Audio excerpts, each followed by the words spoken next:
সবাইকে শুভ অপরাহ্ন। বাংলাদেশ ক্রিকেট বোর্ডের পক্ষ থেকে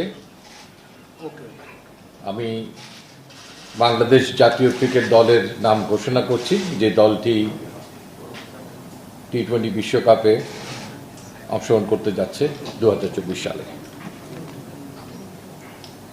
মোহাম্মদ নাজমুল হোসেন শান্ত দলনায়ক, তাসকিন আহমেদ ভাইস ক্যাপ্টেন, লিটন কুমার দাস, সৌম্য সরকার,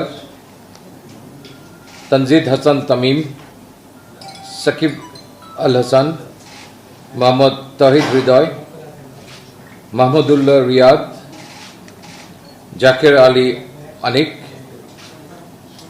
মোহাম্মদ তানভীর ইসলাম, শেখ মাহাদি হাসান, মোহাম্মদ রিশাদ হোসেন, মোহাম্মদ মুস্তাফিজুর রহমান, মোহাম্মদ শরীফুল ইসলাম এবং তনজিম হাসান সাকিব। এই দলটির সঙ্গে ট্রাভেলিং রিজার্ভ হিসেবে দুজন খেলোয়াড় যাচ্ছেন।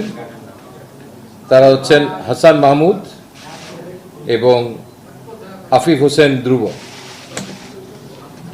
এবং উল্লেখ্য যে বিশ্বকাপের আগে ইউএসএর সঙ্গে আমাদের 3টি টি-20 ম্যাচের সিরিজ আছে, সেখানে এই দলের সঙ্গে সংযুক্ত দুজন ট্রাভেলিং রিজার্ভও সেখানে অংশগ্রহণ করবে।